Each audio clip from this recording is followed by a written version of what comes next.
இணைந்திருக்கின்றோம். வணக்கம் தமிழொலியூடாக இன்றைய தலைப்பு பகுதியூடாக இணைந்திருக்கிறோம்.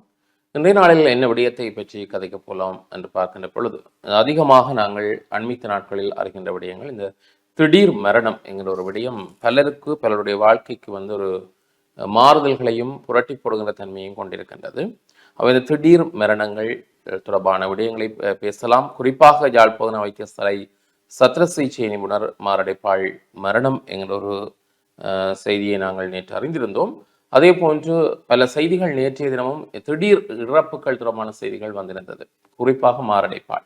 ஆகவே இந்த விடயங்கள், இந்த திடீர் மரணங்களை எவ்வாறு நாங்கள் கையாள வேண்டியவர்களாக இருக்கிறோம் என்கிற ஒரு விடயத்தில் நாங்கள் அக்கறை செலுத்த வேண்டியவர்களாக இருக்கிறோம். குறிப்பாக நாங்கள் எங்களுடைய வாழ்க்கையிலே அதிகமான மன அழுத்தத்தை எதிர்கொள்கின்ற பொழுது இந்த மாரடைப்பு என்பது அதீதமாக எங்களுடைய உடலிலே தாக்கக்கூடிய ஒரு வாய்ப்பு அதிகமாக இருக்கிறது. மாரடைப்பு என்கிற விடயத்தில் நாங்கள் கொஞ்சம் அவதானமாக இருக்க வேண்டியவர்களாக இருக்கிறோம். உண்மையிலே இந்த மாரடைப்பு அல்லது இந்த இறப்பு, திடீர் மரணம் என்கிற ஒரு விடயம் எப்படி கட்டுப்படுத்தப்பட வேண்டும் என்பதற்கு பல ஆலோசனைகள் வைத்தியர்களால் சொல்லப்பட்டுக் கொண்டிருக்கிறது. ஆனால் நாம் அவற்றை பின்பற்றுவது என்பது குறிப்பாக இல்லை. ஆனால் இந்த ஒரு மரணம் ஒரு குடும்பத்திலே எவ்வளவு தூரம் தாக்கம் செலுத்துகிறது என்பது அந்தந்த குடும்பத்துக்கு தான் புரியும். ஒருவருடைய மரணம் திடீர் மரணம், ஒருவர் வயது முதிர்ந்து அவர் படுக்கையிலே இருந்து அவர் தன்னுடைய சகல விடயங்களிலுமே அமைதி கண்டு அவர் இறந்து போவது என்பது இயற்கை மரணம். அது எங்களுக்கு விளங்கிவிடும். இவர் இந்த காலத்துக்கு பின்பு குறிப்பாக வயது முதிர்ந்து விட்டது, அவருடைய வயதிலே அடைந்து விட்டார், அவர் இறக்கப் போகிறார் என்பது, அவர் படுக்கையில் இருக்கிறார் என்பது எங்களுக்கு தெரிந்த விடயம். ஆகவே அதற்கேற்ற விதத்தில் எங்களுடைய மனநிலைகள் மாற்றம் பெற்றுவிடும். அதை நாங்கள் தாங்குவதற்கான சக்தியை பெற்று விடுவோம். ஆனால் ஒருவருடைய திடீர் இழப்பு அல்லது திடீர் மரணம் என்பது அவர் சார்ந்து இருக்கின்றவர்கள் அல்லது அவர் சார்ந்து இருக்கின்ற விடயங்களிலே பாரி ஒரு தாக்கத்தை செலுத்திவிடும். குறிப்பாக ஒரு குடும்பஸ்தர் இறக்கின்றார் என்றால் அந்த குடும்பத்தை நம்பி இருக்கின்ற மனைவி, பிள்ளைகளுடைய நிலை, அல்லது அந்த குடும்பத்திலே சில வழிகளில் மாமன் மாமி அல்லது தந்தை தாய் தங்கியிருக்கலாம், சகோதரர்கள் தங்கியிருக்கலாம். அவை பாரி ஒரு இடியாக அமைந்துவிடும். அதை ஈடு செய்ய யாராலும் முடியாது. ஏனால் அவருக்கு நிகர் அவர்தான் என்ற ஒரு நிலைப்பாடு இருக்கும். குழந்தைகளுடைய கல்வி, குழந்தைகளுடைய பொருளாதாரத்துக்கான, அவர்களை படிப்பிப்பதற்கான பொருளாதார வசதி, அது மட்டுமல்லாமல் நாங்கள் நினைக்கலாம் வெறுமனே ஒரு பொருளாதாரத்தை ஈடு செய்வதற்கான வசதி வாய்ப்பு இருந்தால் ஒருவருடைய இறப்பை நாங்கள் தாங்கிக் கொள்ளலாமா என்ற ஒரு மனநிலை உருவாகும் சிலருக்கு. ஆனால் உண்மையில் அப்படி அல்ல. ஒருவருடைய இடைவெளி என்பது அவருடைய பாசம், அன்பு, கருணைங்கிற ரீதியிலையும் பார்க்க வேண்டும். அவர் எப்படி சமூகத்துக்கு வாழ்ந்திருக்கிறார், அவருடைய சமூகத்தை அவர் எவ்வாறு நேசித்திருக்கிறார், அந்த விடயங்களை நாங்கள் புரிந்து கொள்ள வேண்டும். ஒருவருடைய இறப்பு வெறுமனே இறப்பு மட்டுமல்லாமல் அவர் அந்த சமூகத்துக்கு ஆற்றிய சேவைகளில் அவர் எவ்வாறு மனம் பிடித்திருக்கிறார் என்பதை பார்க்க வேண்டும். சத்திர சிகிச்சை நிபுணர் அவர்களுடைய இந்த மரணம் தொடர்பிலே சில விடயங்களை நாங்கள் அறியக்கூடியதாக இருந்தது. அதாவது சத்திர சிகிச்சை நிபுணர் சுதர்சன் அவர்கள் மனிதர்களுடன் மனிதநேயமாக நோயாளிகளுடன் எப்படி பழகி இருந்தார். ஒரு நோயாளிகளுடன் அவர் பழகுகிறார் என்றால் ஒரு பெரிய ஒரு நோயாக இருந்தாலும் இந்த நோய்களை அவர் சிறியொரு நோயாகத்தான் பார்த்து அவர்களுக்கு பயப்படாதீர்கள், இதை மாற்றலாம், இதற்கான வைத்தியங்கள் நாங்கள் மற்றவர்களை செய்து காப்பாற்றியிருக்கிறோம், மற்றவர்கள் உயிரை காப்பாற்றியிருக்கிறோம் என்று ஆறுதலான வார்த்தைகள், தன்னை நாடி வருபவர்களுக்கான வழிகாட்டியாக கூட அவரெல்லாம் இருந்திருக்கிறார். அவருடைய இறப்புக்கு பின்புதான் நாங்கள் இதை அறிகிறோம் என்றால் அவருடைய அந்த மனிதநேயம், அவருடைய கருணை, அவருடைய அன்பு இந்த சமூகத்தில் இப்பொழுது விடுபட்டு போய்விட்டது. ஏனென்றால் அவருடைய இடைவெளி என்றப்ப அவர்தான் நிகர். இப்படியான ஒரு பாரிய இழப்பை தருகின்றதுதான் இந்த திடீர் மரணங்கள். அதனால் நாங்கள் எங்களை முடிந்தவரை சுகதேகிகளாக வைத்திருப்பதற்கான வழிமுறைகளை உருவாக்கி கொள்ளக்கூடியவர்களாக இருக்க வேண்டும். இப்பொழுது நாங்கள் பலரும் சமூகத்திலே பல திடீர் மரணங்களை கேட்கிறோம். விபத்துக்களிலே இறந்து விட்டார்கள், விபத்து நடந்த பகுதியிலே இறப்பு, அல்லது போதைப்பொருள் பாவனையால் திடீர் இழப்புகளை சந்தித்திருக்கின்றார்கள். பல பெற்றோர்கள் அதனுடைய வேதனைகளை அறிந்திருப்பார்கள். பலர் வேதனையிலே வாடிக்கொண்டிருக்கிறார்கள். அது மட்டுமல்லாமல் சமூகத்தில் பாரியொரு பொறுப்பில் இருக்கின்றவர்கள் இறக்கின்ற பொழுது அல்லது பாரியொரு உதவியாளர், சமூக சேவையாளர் இறக்கின்ற பொழுது அவருக்கான இடைவெளி நிரப்பப்படாமல் போகின்ற பொழுது அதுவும் பாரியொரு கவலையாக இருக்கின்றவருடைய சமூகத்தை பார்க்கப்படுகிறது. ஆனால் இதை மாற்றுவதற்கு ஓரளவு நாங்கள் முனையலாம். எங்களுடைய கவனையினங்களால் தான் இந்த விபத்துக்கள் கூடுதலாக நடக்கிறது. அது ஒரு புறம் இருக்கிறது. அதேபோல் இந்த மாரடைப்பு விடயங்களிலும் எங்களுடைய வாழ்வியல் முறைகளும் கவனம் செலுத்தப்பட வேண்டும். குறிப்பாக இந்த மாரடைப்புக்கு அதிகமாக நாங்கள் பார்க்கின்ற பொழுது உணவு முறைகள் தான் சொல்லப்படுகிறது. அதீத உணவு உட்கொள்ளல் என்கிற ஒரு விடயம், மாப்பொருள், கலோரி நிறைந்த உணவுகளை நாங்கள் அதிகமாக உட்கொள்கின்றோம். ஆனால் உட்கொள்வது எங்களுடைய உடற்திணிவு சுட்டெண்ணை தாண்டி போகின்ற பொழுது, எங்களுக்கு இவ்வளவு, ஒரு ஆணுக்கு உடற்திணிவு சுட்டன் இந்த நிறைக்கு உயரத்துக்கு ஏற்ற விதத்தில் இவ்வளவுதான் இருக்க வேண்டும், பெண்ணுக்கு என்றால் அந்த உயரத்துக்கு நிறைக்கு இவ்வளவுதான் இருக்க வேண்டும் என்கிற ஒரு கணிப்பீடு இருக்கிறது. அதை தாண்டி நாங்கள் எங்களுடைய உடல் ரீதியான பெருமை அடைகின்ற பொழுதுதான் இந்த எங்களை அறியாமலே நோய்கள் எங்களுக்குள் தொற்றிக்கொள்கின்றன. அது பரம்பரை ரீதியாகவும் இருக்கலாம், அல்லது தொற்றா நோய்களாகவும் இருக்கலாம். உடல்களிலே மாற்றங்களை கொண்டு வருவது. குறிப்பாக 40 வயதுக்கு பிற்பாடு நாங்கள் உடலில், எங்களுடைய உடல் நோய் நிலைமைகளிலே நாங்கள் மிக அவதானம் செலுத்த வேண்டியவர்களாக இருக்கிறோம். முதலாவதாக சொல்லப்படுகின்ற காரணம் மாரடைப்புகள் வருவதற்கு இந்த அதிகரித்த உடல் பருமன். அடுத்து நாங்கள் உடற்பயிற்சி செய்யாத ஒரு நிலைப்பாடு. காலை வருகிறோம், எழுகின்றோம், சாப்பிடுகின்றோம், வருகின்றோம், வேலை செய்கின்றோம், போகின்றோம். சொகுசான ஒரு வாழ்க்கையை தான் பலரும் நாங்கள் வாழ்கிறோம். ஏசி ரூமிலே பிசிகளுக்கு முன்னாலே இருந்து நாங்கள் உடல் ரீதியான உழைப்பு எதுவுமற்ற ஒரு வேலையை செய்துவிட்டு மீண்டும் வீட்டுக்கு போகிறோம், சாப்பிடுகிறோம், தூங்குகிறோம், வருகிறோம். சாப்பிடுகின்ற பொழுது அங்கே வந்து ஜீரணிக்காத உணவு வகைகள், அதிகரித்த கொழுப்புகள், கலோரிகள் நிறைந்த உணவுகளை உண்கிறோம். அது செரியாமை பிரச்சனைகளை உருவாக்குறது, அது உடல் அதிகரிப்பை உருவாக்குகிறது. இதனால் இங்கு இரத்த நாளங்களிலே பாரிய அடைப்புகள், பிரச்சனைகள் உருவாகின்ற ஒரு நிலைப்பாடு, நரம்புகள் பிரச்சனைகள் எல்லாம் உருவாகிறது. ஆகவே வைத்தியர்கள் சொல்லுகிறார்கள், நீங்கள் முடிந்தவரை உடல் பருமனை தவிருங்கள். உடலை பருமனாகாதவாறு எங்களுடைய உடலை நாங்கள் கட்டுக்கோப்பாக வைத்திருப்பதற்கு நல்ல உடற்பயிற்சிகளை செய்ய வேண்டும். தினம்தோறும் 30 நிமிடமாவது ஆக குறைந்தது நாங்கள் உடற்பயிற்சியை மேற்கொள்ள வேண்டியவர்களாக இருக்கிறோம் என்கிற விடயங்கள் வலியுறுத்தப்படுகிறது. அதே போன்று அடுத்த விடயம், அதிகரித்த இந்த கொழுப்பு உணவுகள், எண்ணெய் வகையான உணவுகள், தகரத்தில் அடைக்கப்பட்ட உணவுகள், கருவாடு போன்ற உப்பு பதனிடல் பொருட்கள், அல்லது இந்த ஊறுகாய் போன்ற பொருட்கள், நாங்கள் உப்புக்கள் நிறைந்த உணவுகளை, இந்த வந்த குருதியமக்க, உயர் குருதியமக்க நோய் என்று சொல்வார்கள் இல்லையா, ஆகவே இந்த ஹார்ட் அட்டாக்குகளுக்கு இந்த உணவுகள் கொஞ்சம் ஆபத்தானவை. ஆகவே நாங்கள் அதை உப்பு நிறைந்த உணவுகளை கொஞ்சம் குறைக்க வேண்டும் என்கிற விடயம் சொல்லப்படுகிறது. அது மட்டும் இல்லாமல் இந்த காலை வெளியிலே வாக்கிங் போவது, நீச்சல் பயிற்சி, சைக்கிள் ஓடுதல், நடைப்பயிற்சி, வேக நடைப்பயிற்சி, இவையெல்லாம் எங்களுடைய ஒட்டுமொத்த நோய்களுக்குமே தேவையான உடற்பயிற்சிகளாக காணப்படுகிறது.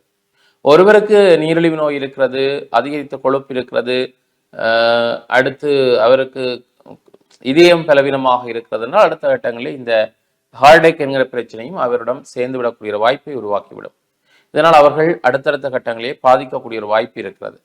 முடிந்தவரை நாங்கள் எங்களுடைய உடலுக்கு ஏற்ற விதத்தில் உணவுகளை உட்கொள்ள வேண்டும். குறிப்பாக மாமிச உணவுகளை தவிர்த்து, முடிந்தவரை மாமிச உணவுகளை நாங்கள் குறைத்து மரக்கறி வகைகள், அதுவும் நார்ச்சத்தான உணவுகள், தானியங்கள் போன்ற உணவு வகைகளை எங்களுடைய உணவுகளிலே நாங்கள் அதிகமாக எடுத்துக்கொள்கின்ற பொழுது நிச்சயமாக ஓரளவு எங்களுடைய அந்த மரணத்தை நாங்கள் கட்டுப்படுத்தி வைக்கக்கூடியதாக இருக்கும். எங்களோட நிலைப்பாடு இருக்கிறது இல்லையா கார்த்திகாயன்? உங்களுடைய கருத்து என்ன? திடீர் மரணம் தொடர்பாக உங்களுடைய கருத்து என்ன? நிச்சயமாக தான். குறிப்பாக நாங்கள் இந்த பத்திரிகைகளை பார்க்கின்ற பொழுதும் இந்த அண்மைய காலமாகவே இந்த திடீர் மரணங்கள் அப்படி என்பது நிகழ்ந்து கொண்டிருப்பது என்பது ஒரு வேதனைக்குரிய விஷயமாக இருந்தாலும், எங்களுடைய இந்த அண்ணா குறிப்பிட்டது போல இந்த உணவு பழக்க வழக்கங்கள் அப்படி என்பது எங்களுடைய வாழ்க்கை முறையே பொதுவளவில் மாறிக்கொண்டிருக்கக்கூடிய ஒன்றாகத்தான் இருக்கிறது. அதிலும் குறிப்பாக எங்களுக்கு இருக்கக்கூடிய ஒரு மிக முக்கியமான விஷயம் என்னவென்று சொன்னால், இந்த முந்தைய காலங்களில் எல்லாம் பழம் சோறு சாப்பிட்றதுன்றது அதிகரித்திருக்கும். பழம் சோறு சாப்பிட்றது, அதை விட கஞ்சி குடிப்பார்கள். தீட்டுப்பச்சை அரிசி கஞ்சி, பயிரெல்லாம் போட்டு கஞ்சி காய்ச்சுற பழக்கங்கள் இதெல்லாம் இருக்கும். இப்பொழுதெல்லாம் அது குறைந்து விட்டது. எங்களுக்கு எல்லாம் இப்பொழுது நாங்கள் அதிகமாக உண்ணக்கூடிய ஒரு விஷயம், அல்லது ஒட்டுமொத்த அளவிலேயே இந்த காலமா வேகமா வேலைக்கு போய்க்குள்ளேயோ அல்லது பள்ளிக்கூடங்களுக்கு போய்க்குள்ளேயோ பாட்டு பாடிக்கொண்டு ஒரு பேன் வரும். அதுல இருந்து நாங்கள் ஏதாச்சும் ஒரு வகையா ஒரு உணவுகளை வாங்கி உண்ணக்கூடிய தன்மை எப்பொழுது அதிகரித்ததோ அப்பொழுது இருந்தே நாங்கள் அந்த மாதிரியான உணவுகளுக்கு பழக்கப்பட்டுட்டோம். அது ஒரு முக்கியமான ஒரு விஷயமாக இருக்கும். அதையும் தாண்டி இந்த காலை உணவு என்பது நாங்கள் கட்டாயமாக நாங்கள் அதை ஆரோக்கியமாக உண்ண வேண்டிய ஒரு பொறுப்பு எங்களிடம் இருக்குது. இந்த உணவு என்பது சித்த மருத்துவத்தில் சொல்வார்கள், உணவுதான் மருந்து, மருந்துதான் உணவு என்று சொல்வார்கள். ஆனால் எங்களுடைய பழக்க வழக்கங்கள் எல்லாம் இப்பொழுது எப்படி மாறிக்கொண்டிருக்கிறது என்றால், நாங்கள் இந்த உண்ணக்கூடிய உணவுகள் எல்லாம் அது ஒரு இப்ப இருக்கக்கூடிய மருந்து மாதிரி மாறிட்டு, அதால ஒரு பிரச்சனை வர்ற மாதிரி எங்களோட வாழ்க்கை முறை மாறிக்கொண்டு வந்துடுது. அப்ப இப்படி இருக்கக்குள்ள நாங்கள் எங்களுடைய உணவு பழக்க வழக்கங்களை சரியான முறையில் கட்டமைக்க வேண்டிய ஒரு பெரிய பொறுப்பு எங்களிடம் இருக்குது இன்னைக்கு. அது ஒரு மாமிச உணவுகளாக இருக்கட்டும், அல்லது மரக்கறி உணவுகளாக இருக்கட்டும், எல்லாத்துலேயுமே நாங்கள் சரியான கவனமாக இருக்க வேண்டிய ஒன்று இருக்கிறது. முன்னைய காலங்களில் எல்லாம் அந்த உணவு, அவர்கள் சாப்பிடக்கூடிய உணவு என்பது அவர்களை உற்சாகமாக வைத்திருக்கக்கூடிய ஒன்றாக இருக்கும். சோர்வுகளை நீக்கி நல்ல பலசாலிகளா திடமா இருப்பார்கள். இப்பொழுது இருப்பவர்கள் எல்லாம் அந்த மாதிரி இருப்பது குறைவு. அப்படி ஒரு உடம்பை நாங்கள் பெற்றுக்கொள்ள வேண்டும் என்றால் ஆம்பளை பிள்ளைகளா இருந்தாலும் சரி, ஜிம்முக்கு போய் தான் அப்படி ஒரு உடம்பை பெற்றுக்கொள்வோம். நாங்கள் ஜிம்முக்கு போய் கட்டுமஸ்தான உடம்புகளை வைத்திருக்க வேணும் அப்படின்னு. ஆனால் முன்னைய காலத்தில் இந்த சாதாரணமாக தோட்ட வேலை செய்பவர்களாக இருக்கட்டும், இந்த வீட்டுல விறகு கொத்துபவர்களாக இருக்கட்டும், இப்படி இப்பெல்லாம் விறகு அடுப்பே நாங்கள் பாவிக்கிறீர்கள், பிறகு எங்க விறகு கொத்துறது? அப்ப நாங்களே சும்மா ஒரு மரத்தை தரிச்சு அந்த விறகு கொத்த வேண்டிய ஒரு சூழ்நிலை தான் உருவாகும். இப்ப வாழ்க்கை முறை என்பது சரியாக மாறிட்டு, அதிலும் குறிப்பாக நாங்கள் இந்த ஏசி ரூமுக்குள்ள இருப்பவர்கள், வீட்டுல ஏசி இருப்பவர்கள் அல்லது ஆபீஸ்ல ஏசி இருப்பவர்கள் எல்லாம் இந்த சூரிய வெளிச்சம் படுறது என்பதே எங்களுக்கு குறைவாக இருக்கக்குள்ள அதுக்கு நாங்கள் மாற்றிட என்ன செய்யறோம்? அப்படி வாழ்பவர்கள், குறிப்பாக இந்த ஏசி ரூம்லயே வாழ்பவர்களுக்கு இந்த சூரிய வெளிச்சம் என்பது குறைவானதாக இருக்கு. அவர்கள் எல்லாம் என்ன செய்கிறார்கள்?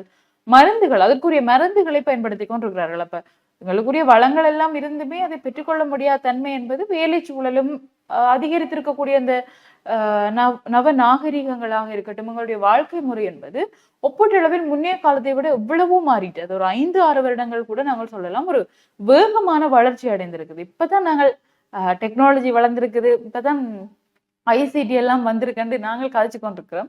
இந்த கண் மூடி கண் திறக்கிறதுக்குள்ள அப்படின்னு சொல்லுவார்கள் ஒரு வேகமான காலத்தை. அப்படிப்பட்ட ஒரு காலப்பகுதிக்குள்ள இப்ப இந்த ஆர்டிபிஷியல் இன்டெலிஜென்ஸ், செயற்கை நுண்ணறிவுகளுடைய வளர்ச்சி என்பது இருக்கு. இப்ப அது எல்லாமே எங்களுக்கு என்ன தேவையோ அதெல்லாம் அதே தரக்கூடிய மாதிரி ஒரு நிலை உருவாகி இருக்கிறது. அப்ப இப்படியான காலகட்டங்கள்ல எங்களுடைய வாழ்க்கை மிக முக்கியமான ஒரு காரணம். இந்த ஒரு பாடல் கூட இருக்கிறது, நாளுக்கு நாள் மாறும் நாகரீகம் அப்படின்னு சொல்வார்கள். தினம் தினம் ஒரு நாகரீகம் எங்களுடைய வாழ்க்கையில் மாறிக்கொண்டுதான் இருக்கிறது. அப்ப நாங்கள் இந்த ஊரோடு ஒத்தோடுன்ற மாதிரி இந்த நாகரிகங்களையும் புதிதாக வரக்கூடிய மாற்றங்களையும் ஏற்றுக்கொள்ள வேண்டிய ஒரு பொறுப்பு எங்களிடம் இருக்கிறது. இல்லையானால் அந்த ஊர் எங்களை மட்டும் வித்தியாசமா பார்க்கும். நாங்கள் எல்லாரும் ஒரு மாதிரி இருக்கோம், இவங்கள் ஒரு மாதிரி இருக்கிறாங்கன்ற மாதிரி தொழில்நுட்பங்களாக இருந்தாலும் சரி, நாகரிகங்களாக இருந்தாலும் சரி, அதை ஏற்றுக்கொள்ளக்கூடிய மனநிலை எங்களுக்கு வேண்டும். ஆனால் உணவு பழக்க வழக்கங்கள் என்பது அப்படியானது அல்ல. நாங்கள் நிறைய முறை அதை பற்றி பேசி இருக்கிறோம். இந்த உணவுகள் அடிப்படையில் இந்த திடீர் மரணங்கள் அப்படி என்கின்ற பார்க்கிற பொழுது ஒரு சிலருக்கு அது உணவு பழக்க வழக்கங்களாக இருந்தாலும் ஆரோக்கியமாக இருந்தாலும் அவர்கள் அது அப்படியான நிகழ்வுகள் சம்பவிக்கக்கூடிய நேரங்களும் இருக்கிறது. ஆனால் இளம் சமுதாயம் அப்படி என்று பார்க்கிற பொழுது இந்த ஃபாஸ்ட் ஃபுட் என்று சொல்லக்கூடிய உணவுகளாக இருக்கட்டும் அல்லது அந்த ஒரு இப்பொழுது இருக்கக்கூடிய அந்த சில உணவுகள் நாங்கள் ஒரு 2-3 நிமிடங்களிலேயே அந்த உணவுகளை எல்லாம் தயாரித்து சாப்பிடக்கூடியதாக இருக்கு. ரெடிமேட் ஆடை அப்படி என்பது மாதிரி இப்பொழுதெல்லாம் ரெடிமேட் ஃபுட் அப்படி என்று வந்துட்டுது. நாங்களே கடையில போயிட்டு ஒரு பேக்கெட் இருக்கக்கூடிய உணவுகளை வாங்கி அதுலயே சாப்பிட்டு அதுலயே போட்டுட்டு போற மாதிரியான காலங்கள் இப்பொழுது உருவாகி இருக்குது. நாங்கள் எல்லாம் எங்களுக்கு முன்னுக்கு இருக்கக்கூடிய பாட்டி தாத்தா இல்ல அதுக்கு முன்னுக்கு இருக்கக்கூடிய ஜெனரேஷன் எல்லாம் அப்படியெல்லாம் யோசித்திருப்பார்களா தெரியவர்கள். அவர்களை பொறுத்த வரைக்கும் சாப்பாடு அப்படின்னு சொன்னால் இந்த அடுப்பு மூட்டி அதை சமைச்சு, அதுவும் முன்னைய காலத்துல எல்லாம் இந்த அடுப்பு மூட்டைகளை அதை கும்பிட்டுட்டு தான் அந்த அடுப்பை மூட்டுவார்கள். இந்த அடுப்பை கும்பிடுறதுக்கு முன்னம் அந்த நெருப்பு வச்சு அந்த அடுப்பை சமைக்கிறதுக்கு முன்னும் அதை கும்பிடுவார்கள். அப்ப அப்படியான காலம் எல்லாம் மாறிட்டுது. நாங்கள் எப்படின்னா ஒரு பக்கம் படிச்சு கொண்டோ அல்லது ஏதாச்சும் ஒரு வேலை செஞ்சோன்னு இன்னொரு கையால சாப்பிட்டு கொண்டிருக்கக்கூடிய தன்மை என்பதுதான் இப்பொழுது இருக்குது. அப்ப அடிப்படையில் நாங்கள் உணவை மதிக்க வேண்டும். அன்றைக்கு நான் சமூக வலைதளத்தில் எதிர்ச்சியாக ஒரு காணொளி பார்த்தேன். ஒரு வைத்தியர் ஒருவர் ஒரு சிவப்பரிசியை போட்டு நாங்கள் பயறு போட்டு சாப்பிடுறது ஆரோக்கியம், அது இவ்வளோ நன்மைகள் இருக்குது, இதனால உடற்பருமன் குறைவதற்கான சந்தர்ப்பங்கள் எல்லாம் இருக்குது அப்படி என்று அந்த காணொளி தொடர்பாக விரிவான விளக்கத்தை தந்து கொண்டிருக்கிறோம். அதுக்கு கீழே நிறைய கமெண்ட்ஸ் வந்திருக்குது. உண்மையில் அது ஒரு நல்ல விஷயமாக இருக்கிறது, எங்களுடைய உடற்பருமன் குறைவதற்கு இது உதவியாக இருக்கும். அப்ப உண்மையில் அவர் என்ன சொல்லியிருக்காருன்னு சொன்னா, நாங்கள் அந்த காலமையில சாப்பிடக்கூடிய அந்த தீட்டு பச்சை அரிசி கஞ்சி. இப்ப இந்த தீட்டு பச்சை கஞ்சி நாங்கள் ஒரு வழக்கமாக எடுக்கக்கூடியது. எங்களுடைய பிரதேசங்களெல்லாம் நாங்கள் அதிகம் சாப்பிடக்கூடிய ஒன்றாகத்தான் இருக்கும். சில வழியெல்லாம் வீட்டுல ஒன்றுமே இல்லாட்டி வீட்டுல என்ன செய்வோம், தீட்டு பச்சை அரிசியை கஞ்சியை காய்ச்சிட்டு இன்றைக்கு கஞ்சி தான் அப்படின்னா வேற வழியே இல்லை, நாங்கள் அதை தான் சாப்பிட வேணும். அப்படியான நிலைமைகள் எல்லாம் இருக்கு. அப்ப இது நாங்கள் வளமையாக சாப்பிட்டு கொண்டிருந்தது, நாங்கள் இவ்வளவு காலமாக எங்களுடைய உணவு பழக்கம் என்பது ஒரு ஆரோக்கியமானதாக இருந்தது. இன்றைக்கு அதையெல்லாம் எங்களுக்கு வெளியில வந்திருந்து யாரும் ஒரு வெளிநாட்டவர்கள் சொன்னால் அச்சோ அது ஆரோக்கியமானதா அப்படின்னு யோசிப்போம். நாங்கள் பயன்படுத்தக்கூடிய விஷயங்கள், நாங்கள் சாப்பிடக்கூடிய எல்லாமே எங்களுக்கு ஆரோக்கியமானதும் மன நிம்மதியானதும் ஒன்றாக இருந்தது. இந்த போட்டோஸ் ஒவ்வொருத்தர் ஒவ்வொரு கடைகளுக்கு போயிட்டு சாப்பிட்டு அதை போட்டோ போடுறதோ அல்லது இன்னைக்கு நாங்கள் இங்க போனாங்க இது சாப்பிட்னாங்கள் ஸ்டேட்டஸ் போடுறதோ, நாங்களும் அப்படி போக வேண்டும் அப்படி என்ற ஒரு தன்மையை நாங்கள் உருவாக்க கூடாது. உண்மையில் இந்த வெல்த்தை விட ஹெல்த் தான் முக்கியம் அப்படின்னு சொல்வார்கள். நாங்கள் என்னதான் ஒரு ஒரு 4 பேர் பார்க்கணும், நாங்கள் அந்த கடையில போய் சாப்பிட்னாங்க, நாங்கள் அந்த கடையில போய் பிரியாணி சாப்பிட்னாங்க, அது சாப்பிட்னாங்கன்னு சொல்லி கொண்டிருந்தாலும் உண்மையில் மாதத்தில் ஒரு முறை ஆசைக்கு சாப்பிடலாம். ஆனா மாதம் முழுவதுமே அதை சாப்பிடுறது தான் பிரச்சனைக்குரிய ஒன்று. அப்ப இந்த நாங்கள் ஆரோக்கியமாக இருக்க வேண்டும் என்றால் முதலில் இந்த உணவு பழக்க வழக்கங்களை சரியான முறையில் எடுத்துக்கொள்ள வேண்டும் அப்படி என்பதுதான் என்னுடைய அடிப்படையான ஒரு விஷயமாக இருக்கிறது. உண்மையிலே திடீர் மரணங்கள் என்பதை கட்டுப்படுத்துவதற்கான வழிமுறைகளிலே பல விடயங்கள் இருந்தாலும் குறிப்பாக உணவு முறைகளிலே நாங்கள் அதிக கவனம் செலுத்த வேண்டும் என்கிற விடயத்தை நாங்கள் சொல்லிக்கொண்டு நிகழ்ச்சியிலிருந்து விடைபெறப் போன்றோம். மற்றொரு நிகழ்ச்சியில் சந்திக்கும் முறை விடைபெற நாங்கள் என்ன நண்புடன் குணம் துஷ்யங்கள் மற்றும் காத்தியாயினி. நன்றி.